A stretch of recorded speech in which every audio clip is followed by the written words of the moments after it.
Right, got cut off again there, so I'm continuing now. So this on my last signature. So this is a page. It's got a pocket and just a bit of decoration from the petal fake it and the inspiration guide. Okay, and an apple, JJJ's apple. So I'll be putting something in there, but I'll come back to that one. And then the next page, this is the flower show page. It's I've cut some flowers out of the petal fake it and layered them up and left them so that you can tell it's 3D. Put a few threads, loose threads there. There's no other flap on that, so that's the page behind. Okay, then this page. Sorry, the sun's really bright now. This page here, this is my cool water, which do it with one hand here. See, that's the sea and the beach. It's from an advert, and then there's an advert on that side. I haven't covered that up. I can just write on top if I want to. There's the beach. And then I've made it into a little booklet, and I've added some tea dye paper there. And then that's actually put onto a paper bag. So the front of that paper bags, I've got that little booklet there. And then on this page is my summer snippet page. So the cornflowers came from a seed packet. I'm Dreaming of Flower Gardens, one of my kits, and that's from there, as well as this paper, as well as that label. And there's some thread behind there, and I've used an edge of a tissue box there because it's just perfect for you know, the poly type thing. My mind's not in. Right, the back of the tissue bag. With a couple of die cut fairies on there, so it's got perfect lines to write on. And then this page is a stamped image of a fairy with some loose threads. This is cotton. I thought it was one of me cotton string. This is string, sorry, this is violet string, and these are just bits of other threads I've got behind there. So that's part of my string thread as well. So I've got 3 different parts for the string.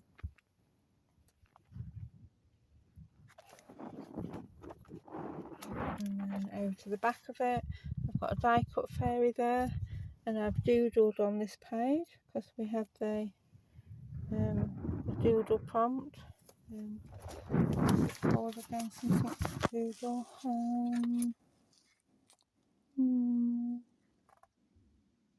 Tiny doodle, that was it. So there was my tiny doodles, and I left it so that you can see the actual tissue box because it's such a nice tissue box. Just covered up the flaps that were white on the edge of the tissue box with a bit of the papers from the petal faker. Okay, and then the next page, we normally have a flap there, but that had got damaged in this one. I've left the actual tissue box so you can see it because it's such a lovely paper and it complements the colours.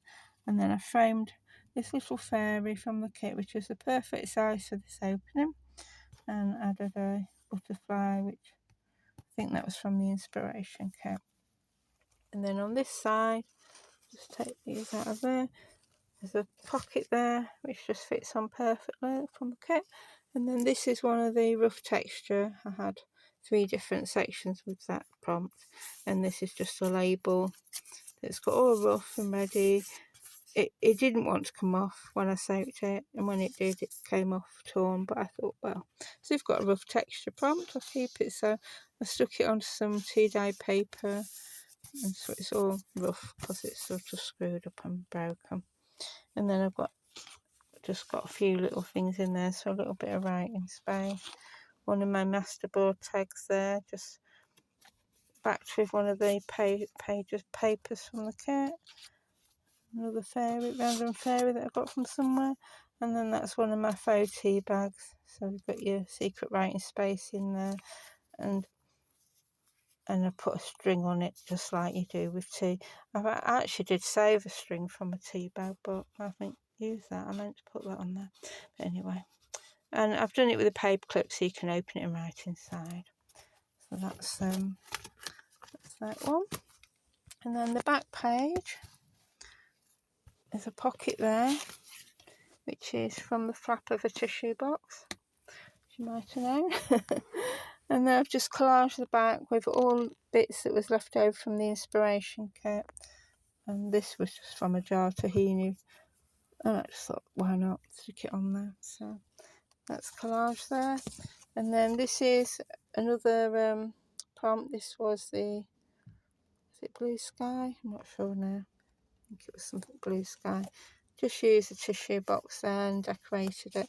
The actual blue shades, this paper, I've left it so that it sort of looks like clouds, not stuck down the edges or just sort of curled over the edges. It's actually packaging from a packet of toilet roll, which is different shades of blue and green on the packaging. I used the green bit down there, like the grass, and a bit of netting for the grass. Just drew the little birds in. These little bits from the inspiration kit, which I just doodled on them to make the windows and doors. These are some scraps from the petal fay kit, and a scrap from my magazine, and some rolled up packaging there to make the tree trunk. So that was that one, just having a bit of play. Very juvenile, but I enjoyed it. And I had this card that somebody sent me, so I've covered the inside with the inspiration kit. And then this advert, I just liked it, you know. It says space to work, space to grow, space to change. I just thought it was really quite appropriate, really, I think. And then I tore this heart out because the last prompt, you know, is heart, so put it on there, and that's just some faux leaves I've got. So they went in there. And then so much of this I've just used scraps and just collaged, like on this page. And even on the back, I used 2 squares from a rainbow pattern tissue box, but rather than just have the join there, covered it with a bit of the inspiration kit and just a bit of it, the inspiration kit there. And then there was just, then the next thing I did with lots of the scraps that I had, so obviously lots of places I've just stuck scraps. I got some napkin. Once I took off the top layer of the napkin, at least 2 sheets, and I put loads of scraps on, sandwiched in between them, and then added glue, and it just made some sort of faux handmade paper, really. Better if you've torn the pieces up, but I still like it, and it folds nicely, so it can make a little folio. I just need to put some paper in there, so a signature in, some tea dye paper or something, and that's from the Petal Fairy Papers kit. So I thought she fits nicely there, and I used a bit of netting there. So I used lots of paper bits up there, and I'm going to put that one in that pocket that I had, and the last signature in there. She fits nicely in there. I might have to stick that down fully now because I've got a pocket for her. So that's that one.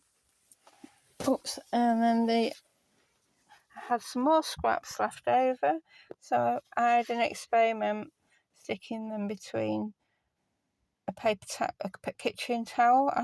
It comes as 2 layers. I separated them, just left an edge together, opened it, put bits of paper, spread them out evenly this time rather than just sewing them on like last time. I tore them up this time, so I've just experimented. I actually like the other paper better, but it was an experiment because I just wanted to use every scrap of the papers, both the inspiration kit and the Petal Fay Papers kit that I'm using. Every one that I've sort of cut into, I wanted to use up every scrap. To me, the resources have been used for the printing. I don't want to waste it by just chucking it in the recycling, so I want to use it in some way. I made a masterboard first, which is what I cut the tags from, that are spread throughout the journal, and then I made the folio I just showed you, and then this paper, and I'll show you what I've got left. So This is how much I've got left. Not a lot. So I can make some more handmade paper. So this is just the scraps. I've just been working my way through them. And so I have a jar which little bits like that go in, and then every time I sew, all the threads go, the end threads go in there. So that will be that will go in there to make some handmade paper. And I'll show you what I've got left from the Petal Fairies kit now. So a couple of tags left. I didn't want to use them all in there. I wanted to leave some for my next project. So they're ready just to let stick on some board, so real cardboard or something. Some of the oh, can't think what the name is anyway, these little frames. And then I only cut one fairy off this one and one bee, so I can use her as a feature on perhaps on the front of something. And this next sheet's got a couple of fairies on. I'm doing this with one hand, so put that one under there. So then, yeah, that one there has got two fairies on. So it'll be one of those three fairies that will feature on the front of another project. And then this sheet, I only cut one fairy out there. So we've got that one there that can feature as well, and that lovely snail. So I've got to decide what to make with these. I only use a little bit of this one. I didn't use any of this one, so I can use that. And then this one, I didn't use any of that. These are just the sort of the backing pages, but this one's just got some blue and white speckles in it. So that's it. That's what I've got left. That will be for a future project, but I'll be doing something different first and come back to that. But I just wanted to let you know how much I've actually got left. All those tiny scraps are from the inspiration kit and little bits from here. And this is what I've got left from this kit. So that's it. So that was my flick through. I hope you enjoyed it. I'm sure you enjoyed the event and all the inspiration from all the designers. I've got a couple just finishing off now. Karen's been posting hers, both on a Bedfordshire, oh, I can't think what it's called now, a Facebook page and also Instagram, which I've been sharing them. So if you go to the Be Happy Stationery Facebook page, you'll be able to see them where I've shared them. And mine's just switched off tonight. Right, I'll call it a day then. And this recorded in 3 bits, so I'll have to work out how to add them all together and share them with you. So that's it. Bye for now, and I'll join you again next week sometime. Okay, bye.